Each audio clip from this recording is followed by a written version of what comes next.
Trustee Maynard, Present. Trustee McDonough, Present. Trustee Smith, absent. Chairman Calendar, Present. Chair Five present, two absent. Thank you. So we have a quorum. So, are there retirees on St. Croix who would like to make comments? There are no retirees. No retiree? No.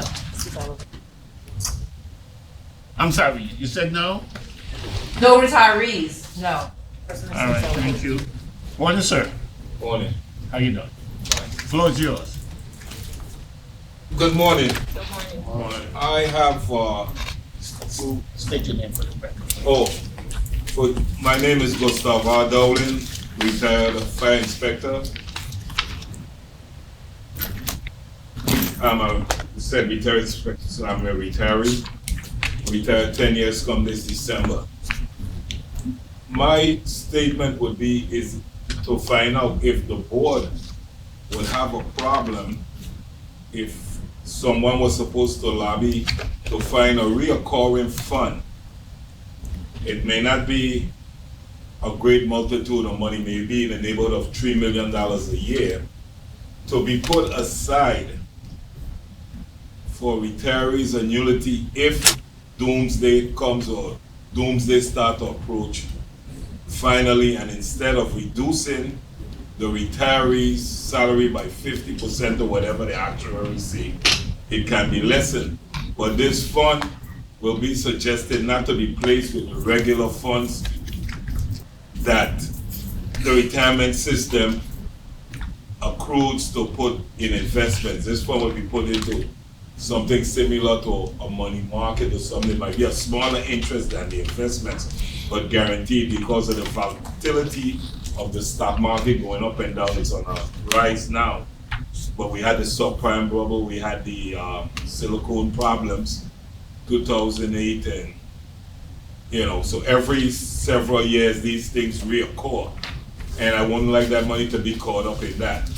So would the board have a problem with someone other than the board lobbying to get this money, finding the possible revenue source that reoccurs, and if they would be in favor of it?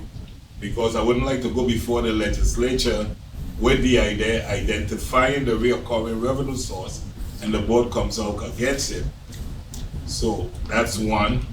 And two, a lot of retirees are wondering about loans, and my explanation to them, because some of them still contact me because I was a past union president, my explanation to them is why you don't do it. But some of them have ideas saying if you pay 8 or 6%, that's more than the market is paying, and the guarantee to get the money if they die or they leave, those who are active leaves, stipulations can be set up where it comes out of the insurance the way it was done when it was going on for retirees, and for active employees that they probably only could get maybe 25% of what they actually have in the system, different to what it used to be, 75% or whatever.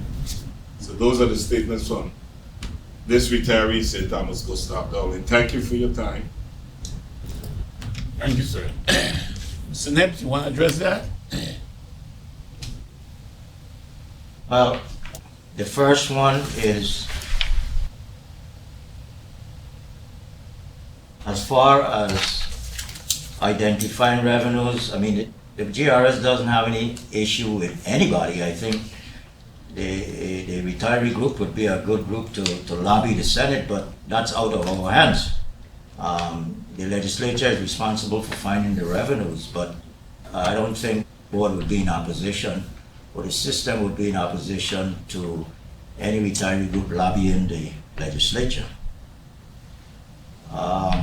In regards to the loans, 25%, I don't know what, we got to think about the administrative costs also to service these loans. The loans units are reducing. By 2023, the loans would be all loans would have probably been expired except in mortgages. So there would always be an overhead if you just servicing loans and not, issuing 25%. Some people may not even qualify for the 25% because of their prior obligations. And also you probably would have to have a IT cost involved in that to reprogram the V3. It's a lot of things. The board has already suspended the loans. I don't think we should get caught up again with issuing another loan at this time. We're in a downward spiral, and we need all monies to pay for benefits at this time. You may get some interest on it, yes, 8% or whatever, but I think we should be concentrating on the administration of benefits instead of getting caught up with loans again. And then we have to go and reprogram the V3 and to cost, plus the administrative cost to service these loans. That's my position on that. The first one, I don't have any problem. I think it's a good idea, but we need all funds as to maintain the retirees. I don't know what $3 million is going to do in the market. How much you're going to get? It's at least 21 million a month for benefits. So any amount counts, but we need big money. And like I said, Mr. Gustav, Mr. Dowling, I think the retiree groups will support you, but you need to find a senator who's willing to sponsor the bill. And identify the source. Correct. Mr. Nib, there was also a second part of the first question, not to commingle the $3 million if you were to be successful. But see, Mr. Dow, we are not really making any major investment in the stock market now. Because of?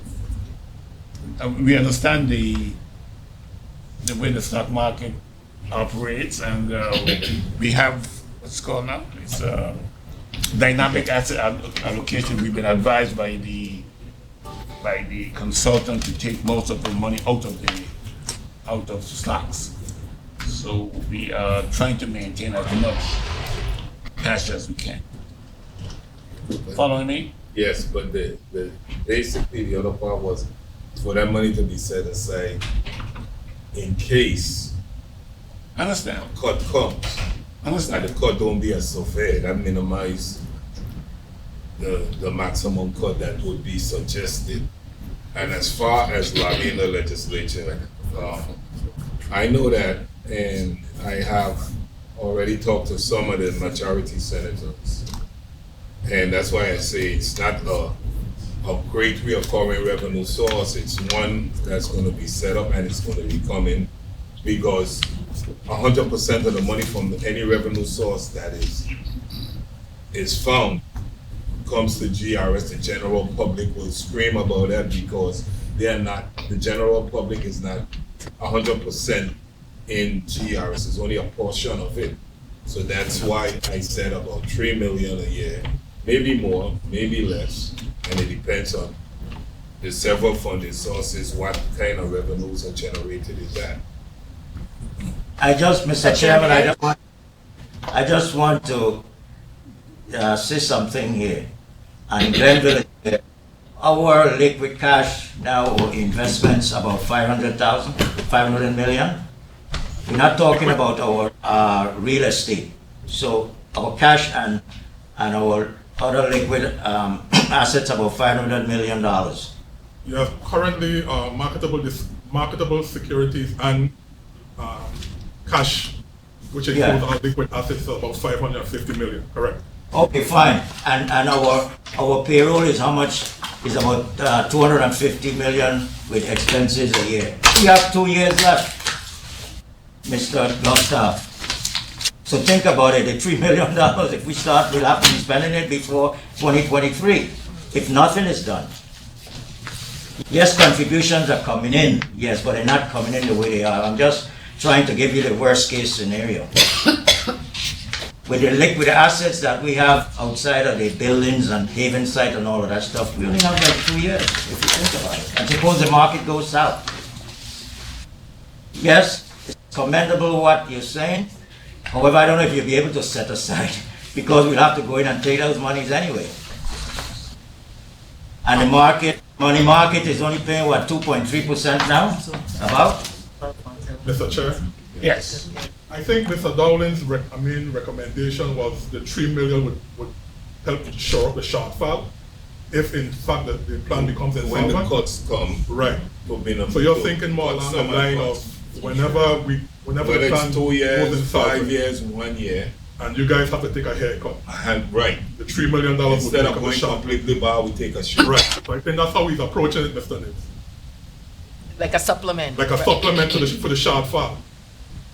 Well, I don't know how much percentage is gonna add. We gotta think about it. It's 3 million a year. For the next, let's say, 3 years, that's $9 million. Take up on one fill bucket. Okay. We're not gonna discourage you, Mr. We will, Because we'll work with you. You wanna say something? basically what I was gonna say was the fact that I thought he was looking at something to add to if they had to cut the supplement and not to replace. That's what I was gonna, to make sure I clarified. He Thank did. you for your time. Can work with you. So if you guys do, appreciate you said you spoke to some senators, if they can identify that fund, keep in mind that it's not going to generate any income interest on it, because where you're gonna put it, it'll probably just make enough money to sustain it, so you don't lose it, because the bank likes to take money when you don't do a lot of activity. Same thing for the money market, if you just get 2%, but that won't. But if you get them to do it, we behind you, at least I am. What I can see happening, you're putting more pressure on the central government and the plan sponsors, because they would have to, if you don't use that monies, they're gonna have to pay in more to keep the 100% or less. That's my thinking. I don't know, but I mean, any monies we'll take, but I don't see it the way Mr. Dowling is saying it. Maybe I have to think about it, but I think we're gonna be hitting shortfalls before 2023 if nothing is done, based on the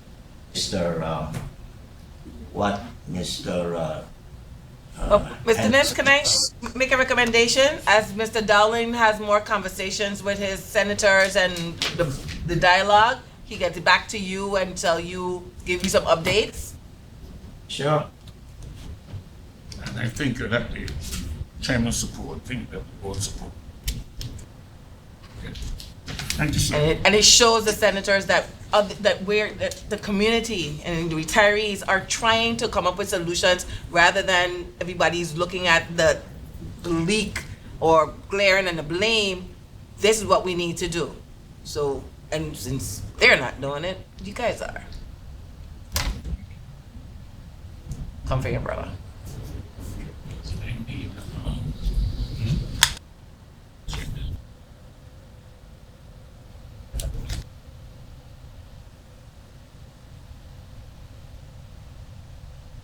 Secretary Candace.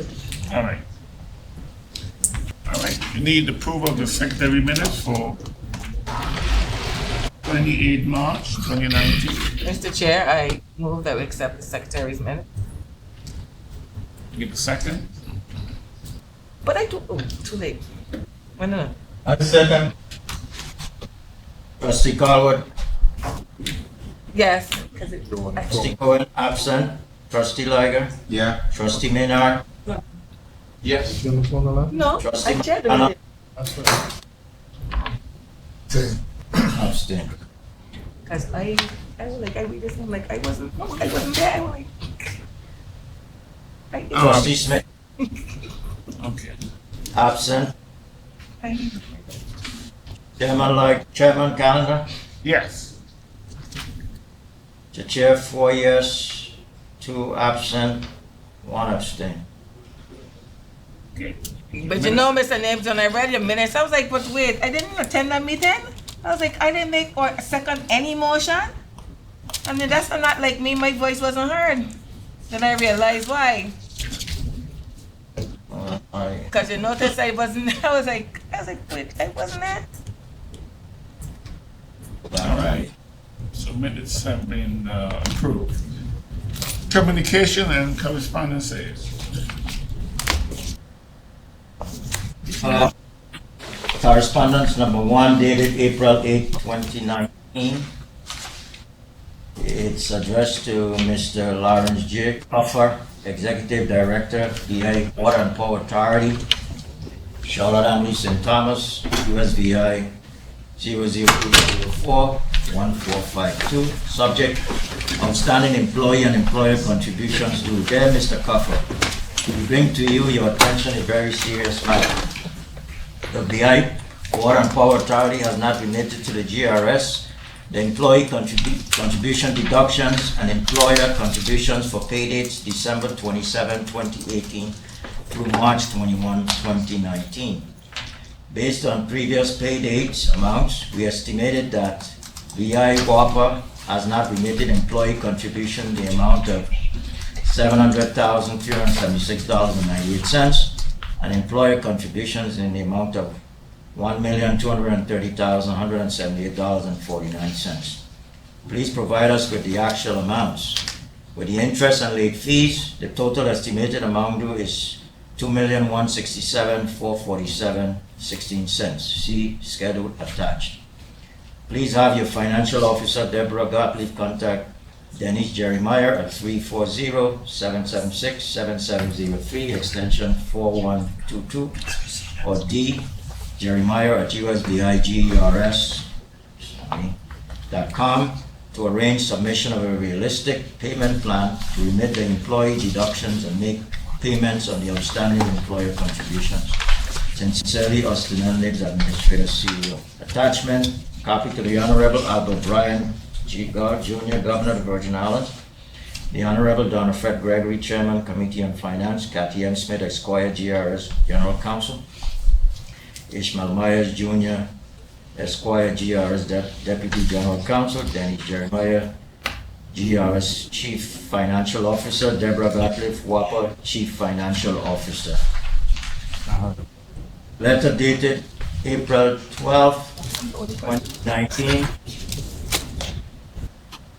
Mr. Austin L. Nibs, Administrator, CEO, Government Employees Retirement System, GRS Complex, Suite 1, 3438 on Princess Garden, St. Thomas, Virgin Islands, 00802-5750. Outstanding employee and employer contributions due. Dear Mr. Nibs, thank you for your letter of April 8, 2019. We are pleased to include herewith our check in the amount of $1,872,823.66, covering employee and employer contributions for payroll periods ending January 10th through March 21st, 2019. As I am sure you are aware, the Virgin Islands Water and Power Authority continues to be severely handicapped by its high level of receivables. Throughout 2018, non-government receivables were more than $21 million, while Virgin Islands government receivables exceeded $30 million. We regret that during this time, WAPA was unable to make regular payments of the required government employee retirement system's employee and employer contributions, and we appreciate your understanding. No doubt you have noticed from the schedule of missing contributions accompanying your letter, WAPA recommended a normal 2-monthly payment program in December. In an effort to catch up, we increased our payments to 3 from January, and now with proceeds from the last draw from the Community Disaster Loan Program. We are relieved to be able to reduce their outstanding to just the April 4th pay period. We expect to pay this amount on April 18, followed by the April 18 contributions on April 25th, 2019. Accordingly, please allow us to defer the payment of interest and fees until May 9, 2019. Sincerely, Lawrence J. Cuffer. Copy the Honorable Albert Bryan Jr., Governor of the Virgin Islands.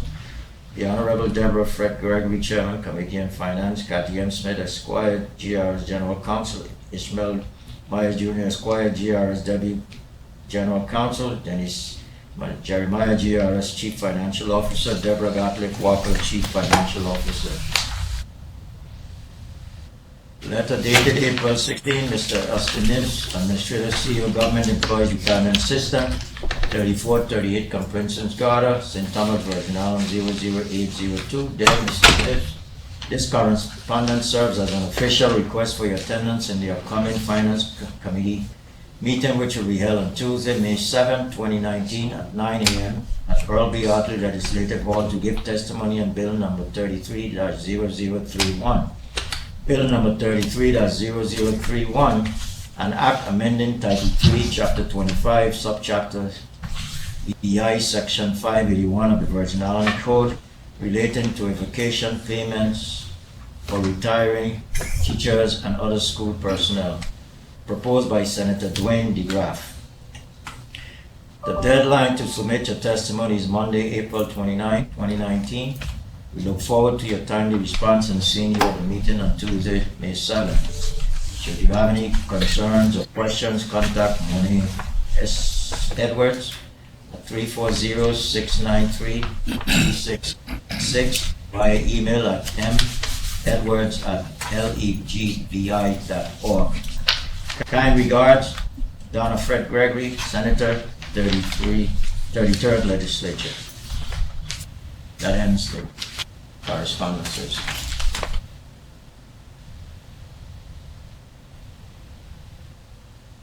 Hello? Yes, Mr. Nibbs, I'm sure you haven't finished your response. You haven't written your Thank you. response to the senator's request, have you? Now I have it outlined, but we didn't respond as yet. But you should let him know we get. We met with the senator a couple of weeks ago, and he came and he spoke with us about what he wanted to do. We're not in favor of it, and we gave him the reasons why. We have an outline, but I haven't put it down as a testimony as yet. Because I have, that's one of the things I want to talk to you about later today.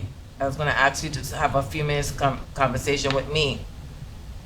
It's going to create a lot of problems for the system. It's going to create, that's a conversation you're not going to have union president to GRS administrator. We just don't need them. Does it appear as though he's trying to force GIS to pay the annuity within a certain period of time? Well, what he's trying to do, as you know, teachers don't accrue annual leave. So he wants us to give them advance. Number one, advance, V3 cannot calculate anything unless you retire it. So how are we gonna do this advance? Outside the system? Yeah. My recommendation a few years ago, because of the way it's set up, we don't get annual leave. And many Right. teachers for decades never stay home when they're sick, unless they are virtually falling out, they go to work. So many teachers retire with thousands of sick hours. Even though when they're getting close to retirement, they would donate to anybody asks for donated leave, we would give it to them. What I made a recommendation about 12 years ago. And then we were talking, because I know, was it 12 or 8 when they were they were trying to reduce the amount of hours that you can transfer for your annual leave into your retirement, for teachers to be able to do some sick. Remember we had that conversation several years ago. Transferring the sick, just like how you did, use the sick as part of your calculation, just the way the regular general employees do their annual, the 480 or for whatever amount of hours they use their annual. Let the teachers use sick for that, since we don't accumulate annual leave. Because many teachers do not take the sick. I mean, even now, after 3 major surgeries and donating to all my friends, I have almost 1,400 hours left.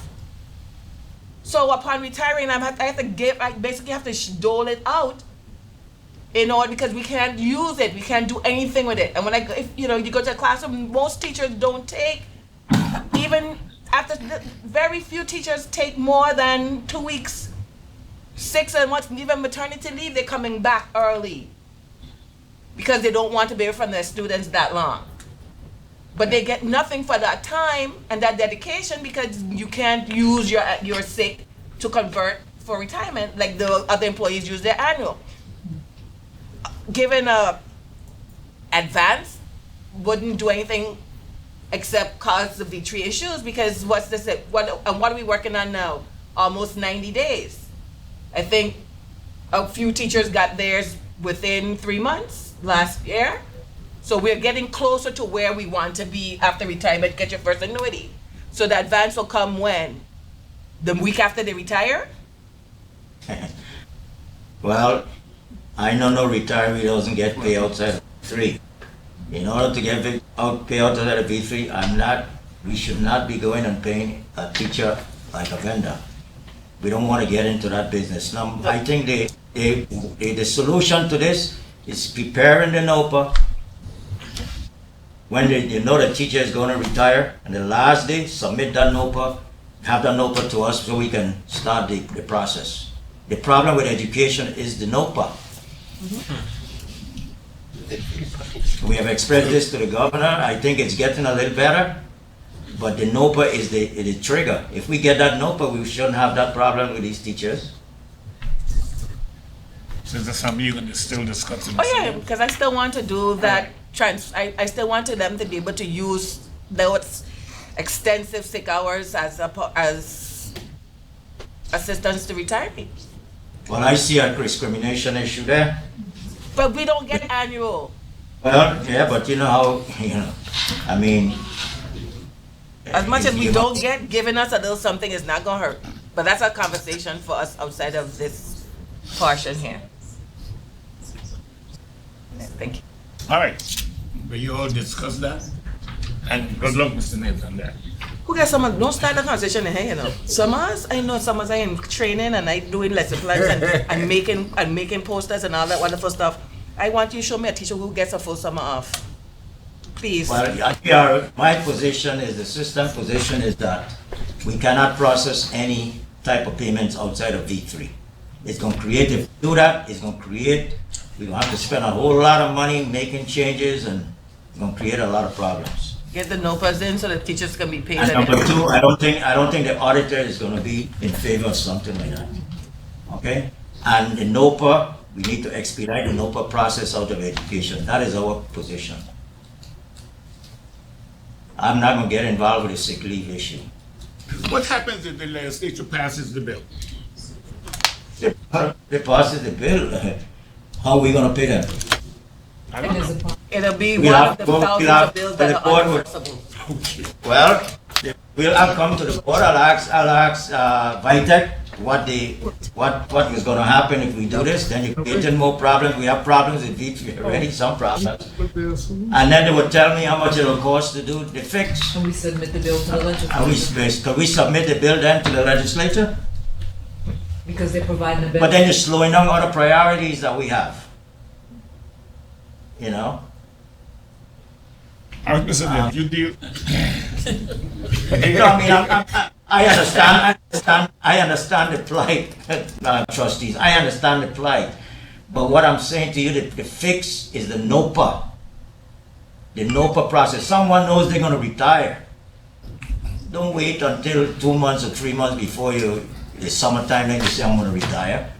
Then you have a problem with getting the NOPA, and then you got to calculate the time. And to me, you should know at least a year before that you're gonna, so that you can determine, number one, the annual statements are there right now. You can determine if you owe any contributions, or if the employer owe any contribution. We start working on it. We'll draw up your case and tell you, and you know what have to be done, what obligations you have, and then the NOPA process. If those NOPAs come in within 15, 30 days, we shouldn't have no problem. And I think Trustee Carlo can see that we are retiring individuals, so, faster now. I just said that. But one of the things, Yeah. and I'm saying, most of my teachers will come in here and they get their projected their date from GRS. And as soon as GRS gives them that date, their analyst gives them that date, they type up the letters. The letters, I have letters now from December letting me know that these people are retiring at the end of the school year. So the department knows it because they turned it into the department. And that same thing with last year, because they come to me when they write their letter, the process is you write it to the commissioner and you give me a copy. So I know that these amount of people, so that's why I told you that I have this amount of people who are planning to retire, so the retiree roll is going to increase by this amount of teachers. That's why I was able to say that in January. So they know that these people are going to retire. The same thing last year. But then that was done. And these are people who have worked for no other department. That's why I kept asking you. If they've worked nowhere else for these 32 years, it should not take that long. And then you did tell me once you get the NOPA. And so I kept telling them, just track the NOPA. Keep calling and ask if your NOPA has been set. So that's some of the things I always recommend, because if I have only worked for the Department of Education for 32 years, and I told you that I am retired in December, I told you this is my last year. I've come to GRS, I have done the analyst, the analyst has told me what I need, I turned in my letter, and I retire as of August 28th, or whatever that last day of the former school year is. I should not have a retiree check in January. Yeah. You're right with everything you're saying, and like they have the annual statement is there now. We have a project coming down where we're gonna send them out now physically, because it's online, but people are not just looking at them. We're gonna take an effort to send them out so that everyone, all tier 1 people can have their annual statement. You start looking at that annual statement, check to see if you have any missing information in there.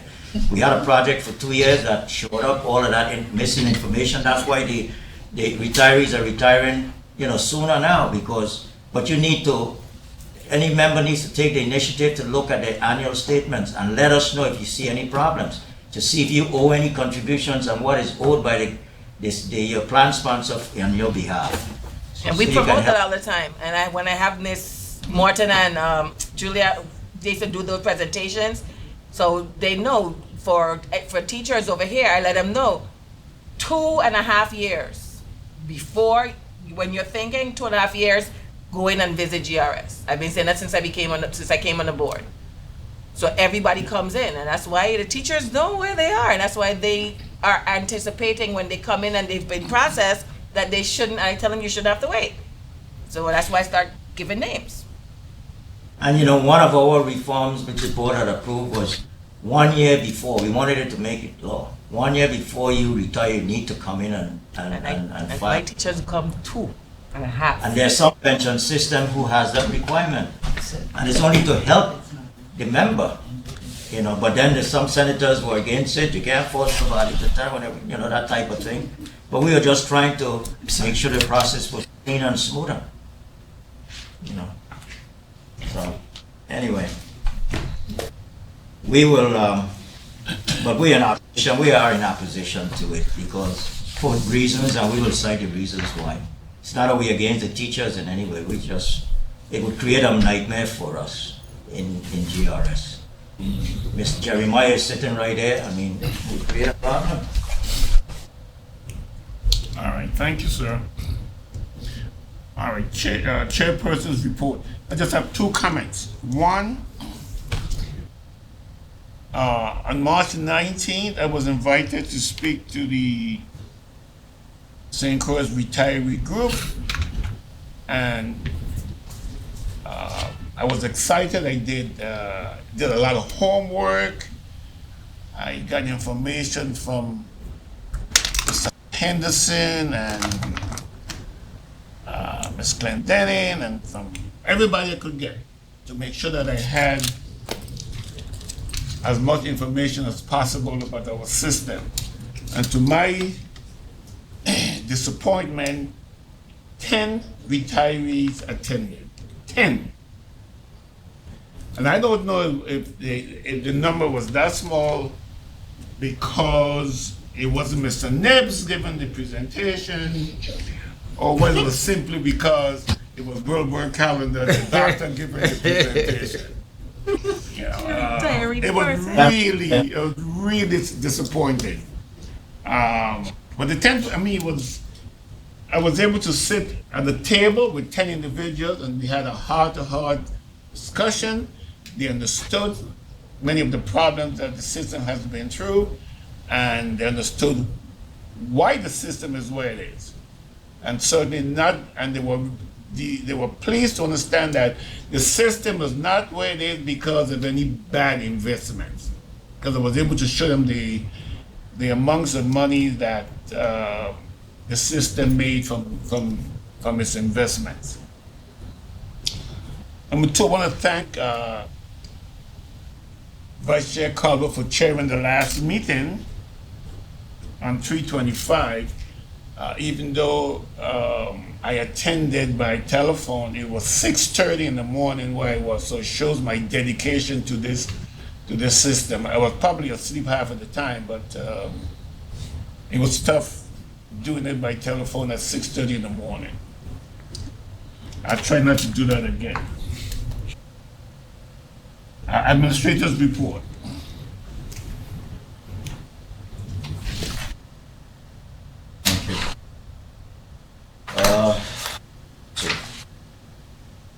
Okay, last month, well, significant part of this month has been spent meeting with Lazar and Inside Peak in regards to a resolution of some legal issues. A lot of time between April 4th, and April 17th, just about every day, dealing with this issue. On April 4th, I met with Senator Dwayne Graff in regards to that bill that we just discussed at length. And I let him know, I met with legal counsel, him and his staff. Let him know our position, and we will also put that in writing. On April 4th, I also met with Jack Pickle regarding Chris, that's the Caribbean Hotel Association Symposium Group. And yesterday I attended the CNW LLC board meeting. It's good to report that the central government is doing well with making payment on the deductions. The deduction files received, we have received the deduction files through April 11th, which is good, so they're like one payday behind. And files are posted up to payday 323, so they have caught up and they're paying you within that 10 days according to the law. And we have received the payments through payday April 11th. As you can see, our V3 snapshot still have some issues outstanding correct within the V3. As you see, 148 of the 202 are issues before the GERS that needs clarification, pending or under review by the client. This is where V3 has done whatever they have to do. It's returned to us. We have to sit down and determine if it works. There's no update on the VIESA and also on the Act 7128 issue. Refunds, I sent a revised, should have been sent out, a revised schedule of the refunds. There were some errors and there's a little challenge with member services. I must say I sent it back and forth because the numbers to me were not the way that they should be from an accounting standpoint. And there was an issue, the initial schedule on page 4, that's incorrect, that was sent in. And I sent an addendum, a revised copy yesterday, which shows the, I'm not sure if you received it, Yes, the revised refunds, yeah. So I need to pay specific attention to this going forward. I also need to, if you're trying to tie this into the treasurer's report, the treasurer's report is on a fiscal year basis, and this refund schedule is on a calendar year basis. So you're not going to be able to tie it in. But as you can see, the difference in the amounts in the paid to for calendar year 2019 is about 300 and something thousand difference. So I just want to make note of that. So I'll be following up and trying to get better numbers on this and determine what's the reasons why the numbers were not correct the first time they submitted to me. But as you can see, members who are not vested are leaving. So far, from January through March, we have refunded $1.4 million to members who are not vested and left the system. So it's happening, and it's going to continue to happen if the system is not shored up, or the plan sponsors does not give assurance to these members that something will be done to maintain the system, especially those that are leaving. Young people are leaving the system, and so that creates a cash flow issue for us also. Retiree applications from 2012 through January and through April 30th, because the payroll was done already. That's why we have the numbers. April 30th. There are 247 applications that are pending. The majority of the application pending, as you can see, is in 2018. We received 400 applications, 182 in St. Thomas. 218 in St. Thomas, 182 in St. Croix. And of the 400, we have paid annuity to 258. So we have 142. Again, the reasons why, NOPAs. I do have a matrix that you don't have, but it tells me the reasons for every one of those issues. 247, what's the status and the reasons why. And if I looked at it, the majority of it is NOPAs. So we're trying to work with all the agencies to get the NOPAs in time, so because we cannot process any annuity without the retirement NOPA. Our calculations have to be done. Okay, so we're working very closely with the agencies. As of April 15th payroll, there were 8,615 retirees. So far, from October through April 15th, we have paid out with pensioners, there are about 2 or 3 pensioners, maybe 2 now, $135,082,898.36. So from October 1 through April 15, the GRS has paid out to retirees and the beneficiaries $135,898.36. From that period, October through April 15, we have added 265 individuals to the payroll. For that same period, we have deleted 164 from the payroll, those members that have passed on. Our gross payroll for 10/4/15 was $10.5 million. So we are about paying out about at least $21 million monthly in pension and leaves. Our loan portfolio, as you can see, is decreasing. Those are the personal loans. We are now down to 5,292 units and 99 mortgages. We still have 99 mortgages. So the total loan units we have in portfolio as of March 31 is 5,391.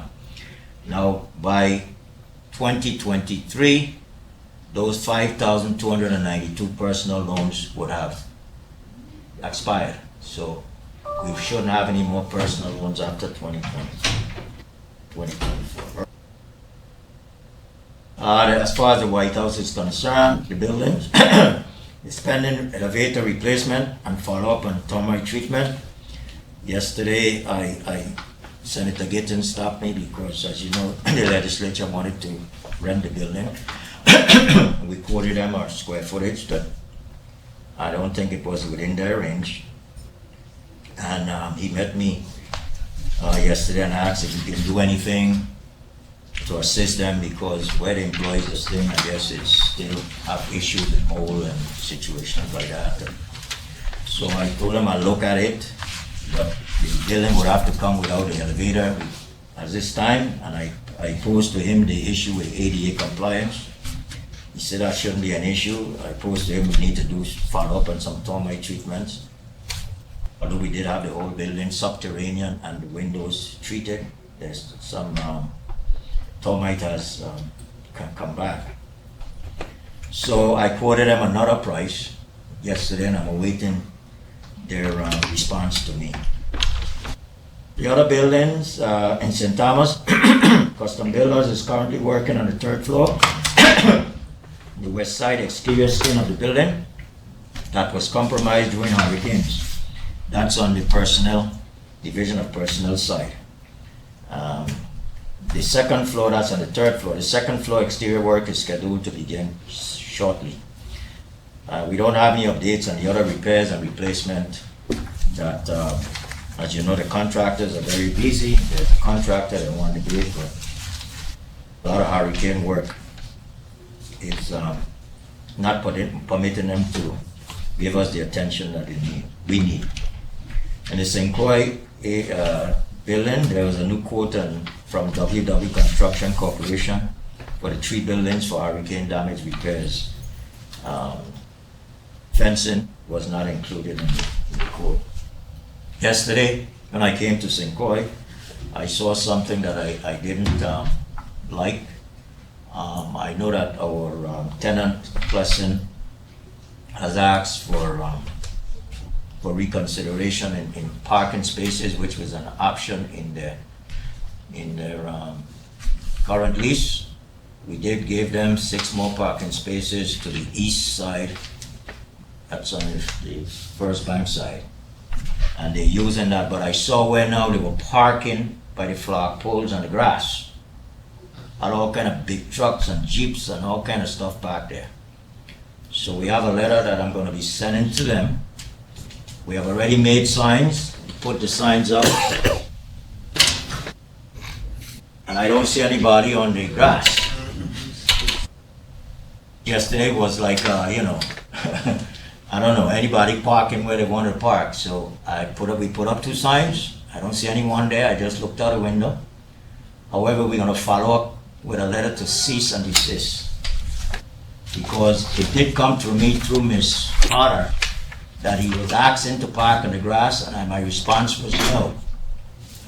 If you have seen the situation there yesterday, it's very tacky. It takes away from the building. You can't be parking on the grass by the flag poles and people doing what they want to do. And if you're going to do that, then you have to pay us for more parking space. We just gave him. Okay. So anyway, I don't know. He may write a letter to the chairman. We'll wait and see. But I am going to tell him that he has to cease and desist from that. Okay. Rental collections through March, we have collected $109,403.43. Year to date, in all our rentals, we have collected $722,685.81. We had arrearages through March of $29,503.44. As you can see, my note number 1. The DOP has paid arrearages of 13 out of that 29 of the rental, and the balance I think is St. Pleasant and a few others. Electric, so for the month of March we have collected $1,263.17. Total year to date we have reimbursed $284,297.90. And the arrearage is $162,788.31. You can see my note. Here we paid electrical arrearage of $23,361 $1.67 out of that 162. The balance is Department of Justice.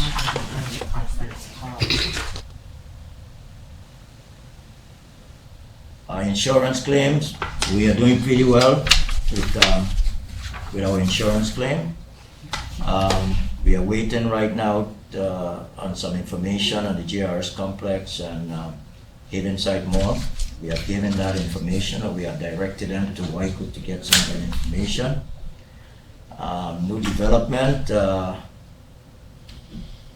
we determined that all Category A work done by Waiko on behalf of GRS should fall under GRS's project worksheet and not Waiko's, because all insurance is under the GRS umbrella and not Waiko's.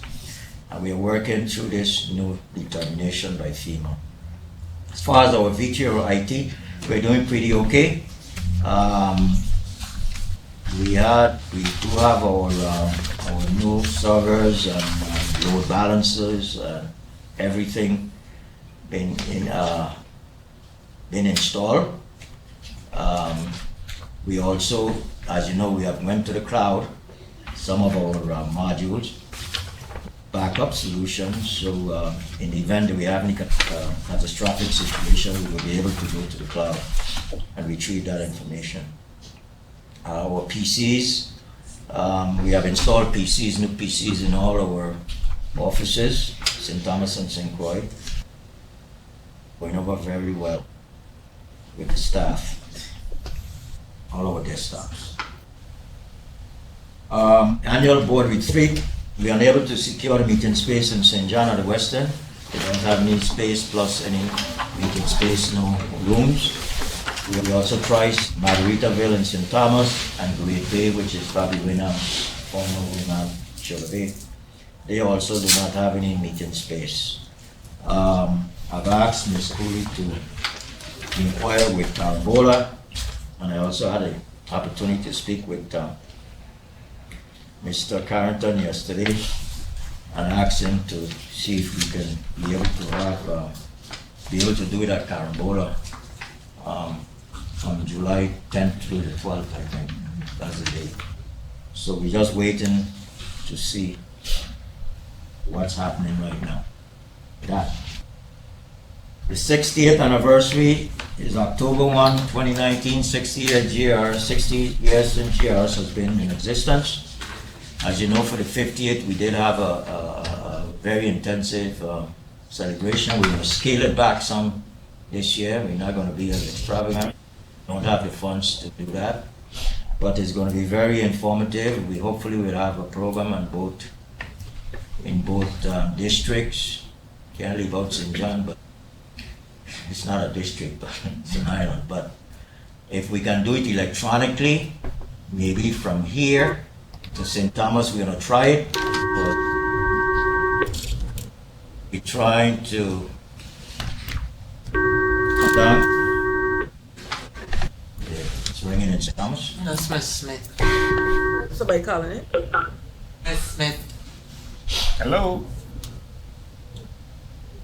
You hung up? You hung up. You just cut. Is that what I did? Yeah, you hung up. Yep, that's the one on top. So if the board has any, we'll be setting up a committee to, like we did in the 50th anniversary. This is going to be handled, going through the communication and member education like it did the last time, but committees were set up in both districts 10 years ago. And we're going to have, if not a full day of activities, half a day of activities where we invite the members to come. We'll have a program, but it would not be as extravagant as the 50th. Hi, I'm trying to call into the, You're in. And hello, ma'am. Good morning. Good morning. We have Trustee Smith on the line. Morning, Will everyone. not be as extravagant, like I said, like the last time.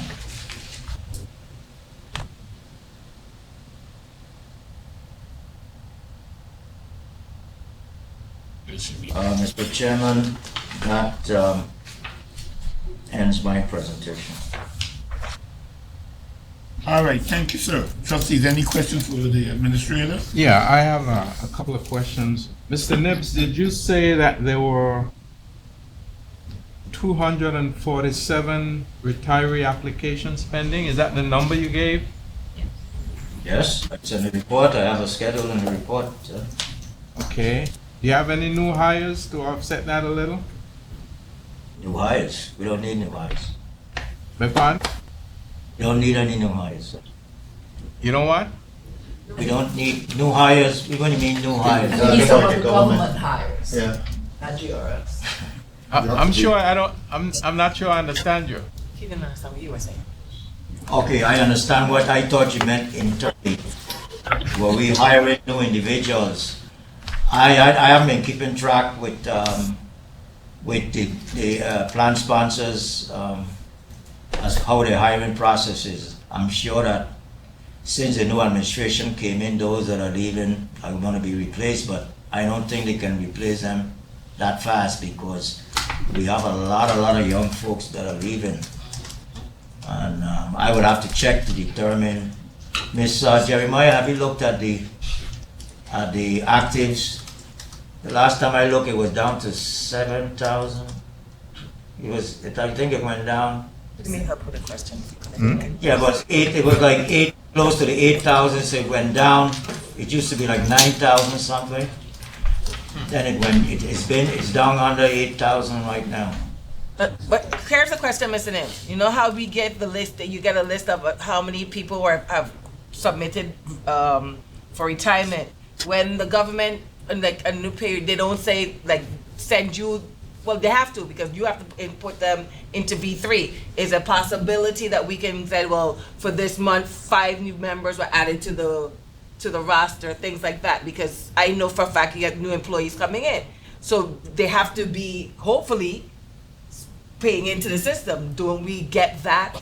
Isn't that something that can be generated like the, no? Yeah, I mean, I've gotten information before. Yes, I get it all the time for my presentation before the legislature.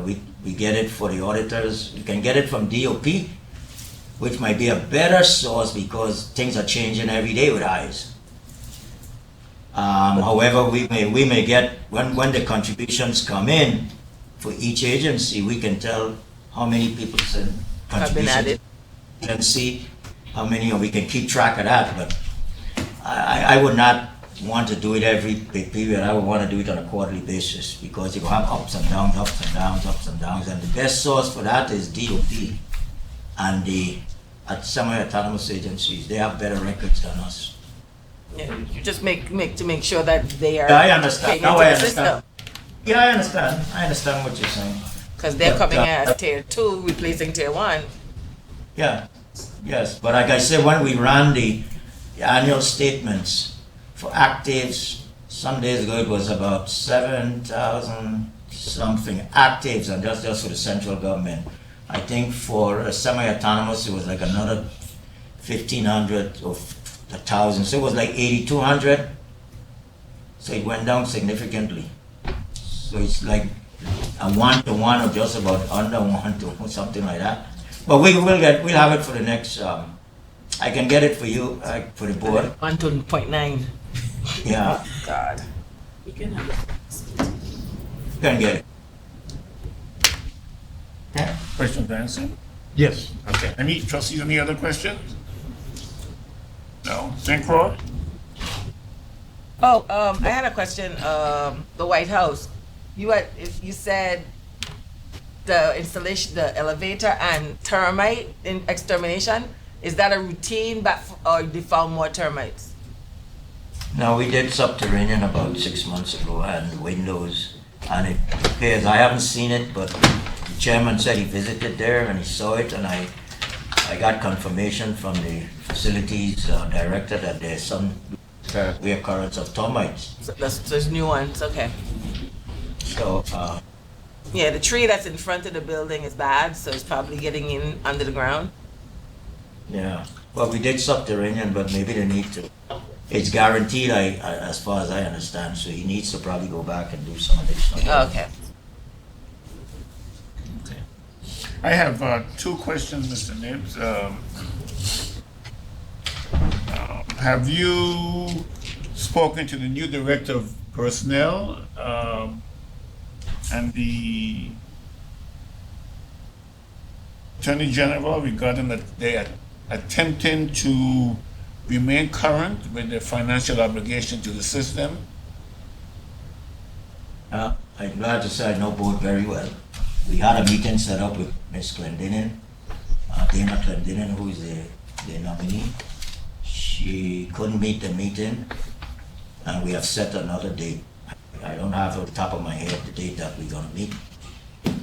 Okay. I haven't met with Dennis Georges yet, but we're gonna set a date to meet.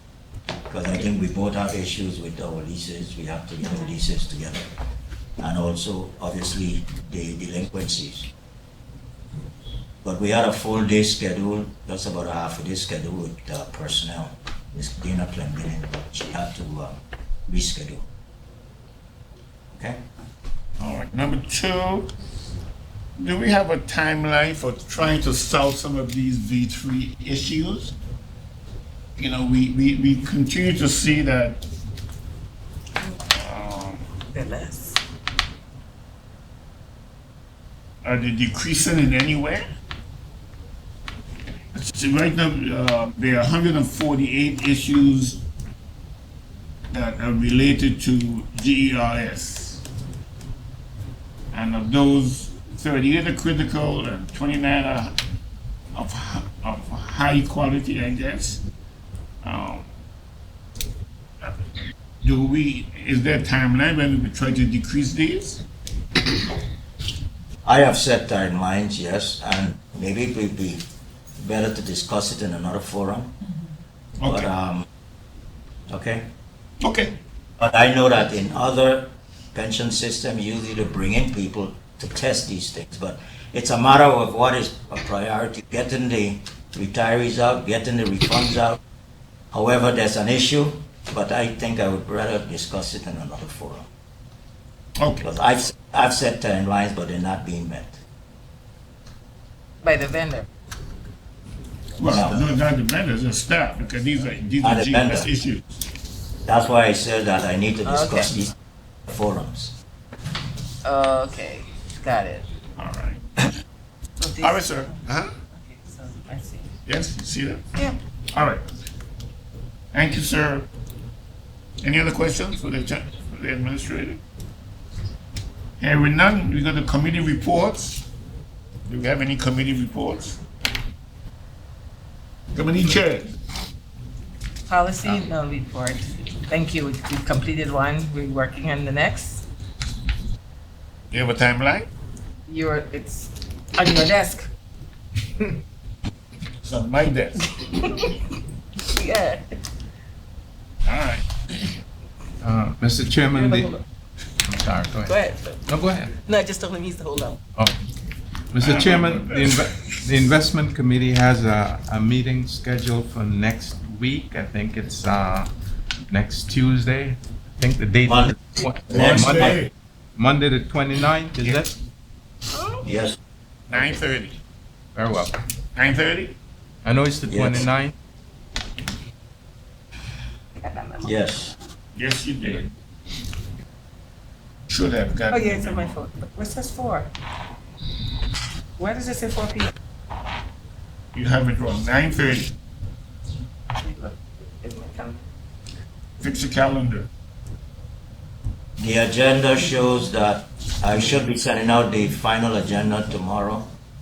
It shows that we should be committed from 9:30 until about 1:30.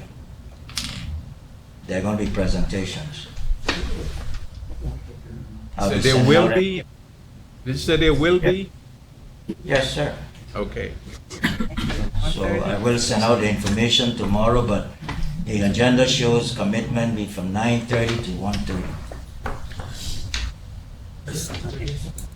All right, no report from the medical review committee. Trustee Smith, you still on the line? Yes, I do not have anything to report because basically the development committee and the investment committee is probably it's sort of the same. So I really don't have any report. Okay. Okay, then we move to the treasurer's report. Good morning, Board Chair, other Morning, trustees. ma'am. Morning. This is the schedule of receipts and disbursement for the month ending March 31st, 2019. Receipts from collections, loan repayment, 2,740,140. Rent from tenants / utilities, 110,089, sorry. Rents from Havenside tenants, 644,377. Employer retirement contributions, 9,467,087. Employee retirement contributions, 5,507,301. Parking facility, 540. Miscellaneous, 719,369 for a total collection of 188,903. Disbursements, annuity payments, 21,875,867. Administrative expenses, 1,082,395. Personal loans, 11,779. Mortgage loans, 44,440. Retiree loans, 896. Auto loans, $1. Land loans, 145. Refund of contributions, 680,708. Allotments to WICO / management fees, 117,331. For total disbursements of 23,813,561 for a net cash deficit of 4,624,658. Year-to-date fiscal 2019, loan repayment 13,868,244. Rent from tenants / utilities, 997,296. Rents from Havenside tenants, 3,122,021. Employer retirement contributions, 40,273,600. Employer retirement contributions, 23,098,930. Parking facilities, 7,050. Miscellaneous, 28,102,404. And if you look, I attach a supplemental sheet. I reclassed the money from the internal revenue matching fund to internal from contributions. Hence the big difference here in this month. Total collections, 109,469,510. Annuity payments, 129,795,538. Administrative expenses, 6,530,335. Personal loans, 266,840. Mortgage loans, 353,435. Retiree loans, 123,381. Auto loans, 128. Land loans, 1,962. Refund of contributions, 4,957,851. Allotments to WICO, 1,044,319. Total disbursement, 143,073,838. For a net cash deficit of 33,604,328. Chairman, that's the end of the reading for the schedule of receipts and disbursements. All right, thank you, Ms. Jeremiah. Trustees, any questions? Ms. Jeremiah? No, I do have a comment though. She did what I tried to get my treasurer to do, anticipate the questions and answer. I noticed how you just slipped in the answer to the question you knew I was coming with. So thank you very much. What was the What was the question? Why there was that extra money. Oh, okay. Automatically told me. Right, she answered it before I even asked him. So, thank you. It's good, Mr. Jeremiah, good anticipating. Okay. Any other questions? Senko, any questions, Ms. Jeremiah? Mr. Chair, I just wanted to say that the Jeremiah prepared a supplemental because I don't want anyone to get the impression that we're issuing loans. So she did a supplemental. If you look at the attachment, she told you in regards to anything that says loans, it's something other than loans being disbursed. It's for credit life insurance and these loans and maybe refunds of overpayments. So she have given us a supplemental backup for all the loans and miscellaneous also. That's 719,369. She has given us a backup to how that is, what those items are. Because I just don't want the impression that we're still issuing loans and we're suspended loans. It's refunds and maybe credit life or property tax, or escrow, things like that. That's why they're still under that caption, but it's not any processing or payment, issuing of loans. Okay. The question, do you need a motion for acceptance? Mr. Chair, I move that we accept the treasurer's report. Second. Trustee Calwood, Yes. trustee Cohen, absent. Trustee Liger. Yeah. Trustee Maynard. Yes. Trustee McDonough. Yes. Trustee Smith. Yes. Chairman Calendar. Yes. 6 yes, 1 absent. Thank you. Treasury report has been accepted. Investment officers report. Morning, Mr. Chair and other trustees. This is a performance update of the investment fund as of March 31st, 2019. The total plan returned 1.1% for the month on the underperformance benchmark by 40 basis points. Total equities, 1.4% return, underperformance benchmark by 10 basis points. Total fixed incomes, 1.4% return, underperformance benchmark by 60 basis points.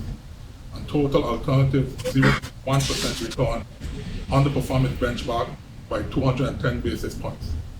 Notable contributors and detractors to performance: our Russell 1000 Growth Fund returned 2.9%, our mid-cap index returned negative 0.6%, and our Brandywine Global Fixed Income account had an absolute positive return of 1%, but underperformance benchmark by 28 basis points.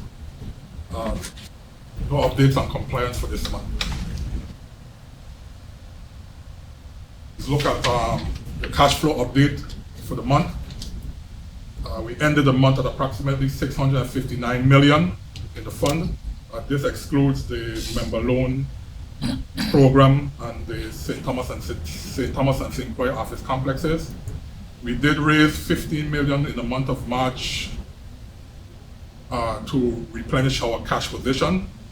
So we took 10 million out of the Russell 1000 Growth Index and 5 million out of the mid-cap equity index.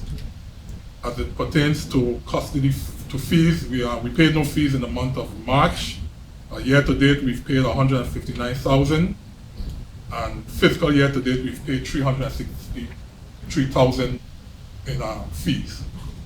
As it pertains to securities lending, month to date, we earned $400. Of course, you know, we've liquidated most of our equity positions, so that securities lending number is gonna, at some point, disappear. Year to date, we've earned 1,000. Fiscal year to date, we've earned $2,000. So if we look at the activity for the month, we started at approximately 645 million. We had a net cash flow of $6 million, income of roughly 395,336. We had a gain in the portfolio of 6,941,486 to end at the market value of 658 million 537 and 396. Mr. Chair, that ends my report. Thank you, sir. Any question for Mr. Henderson?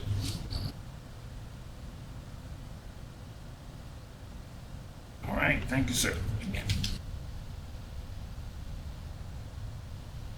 Mr. Chairman, Yes, sir. would like to add to the agenda, under executive session, new business, legal matter, A, and make B, A, the existing A on the agenda now, make that B, unfinished business, Lazar. So we'd like to add A, new business, a legal matter that we have to discuss, and move unfinished business to B with Lazar. So we'll add in A, new business to the agenda.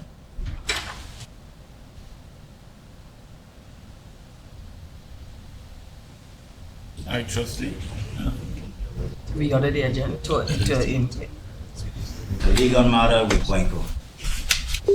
Legal matter is With Waiko. Fiona? Disconnect. Hang up.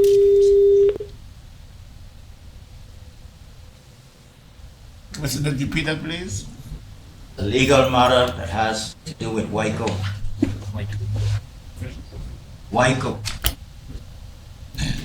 We have to. All right. That's their motion? Mr. Chair. We need a motion. Mr. Chairman, I move that the agenda be amended as requested by Mr. Nibbs to add the subject of WICO under in the executive session. Legal matters. That matter is a legal matter. So we need a second. Second. Roll call. Trustee Caldwell. Yes. Trustee Cohen. Absent. Trustee Liger. Yeah. Trustee Maynard. Yes. Trustee McDonald. Yes. Trustee Smith. Disconnected. Absent. Chairman Callender. Yes. At 5 yes, 2 absent. Thank you. Motion passes.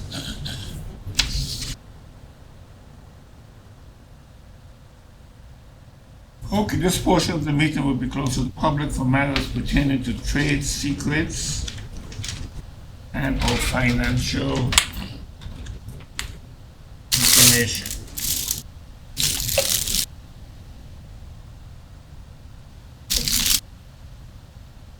Motion to put executive session.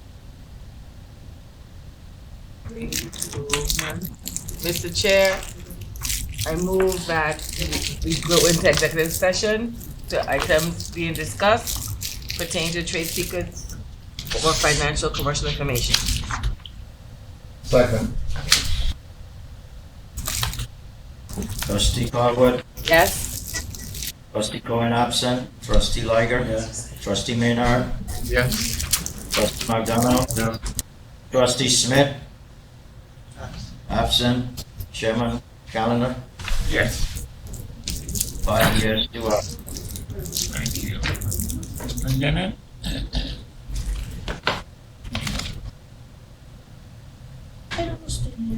stay now.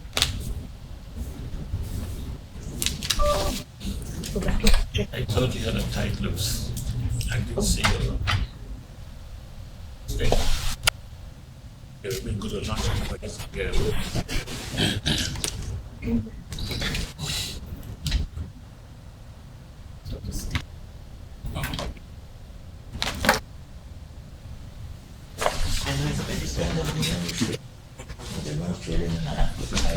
Presentation.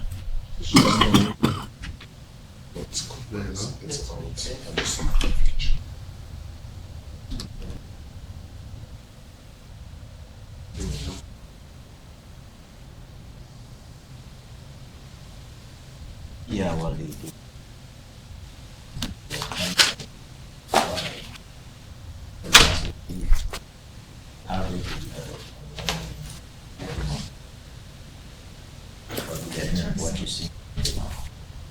Which is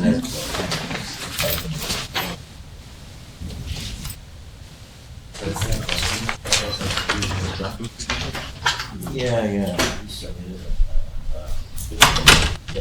I'm gonna check the review. So I'm gonna check it. There it is.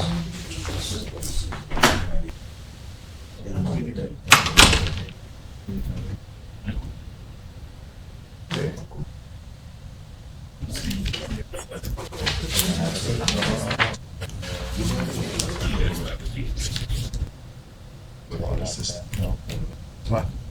When is it? 8 and something. Huh?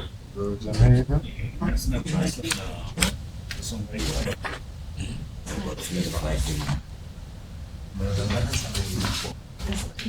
Yeah, but you know, you're doing a white paper. You got to get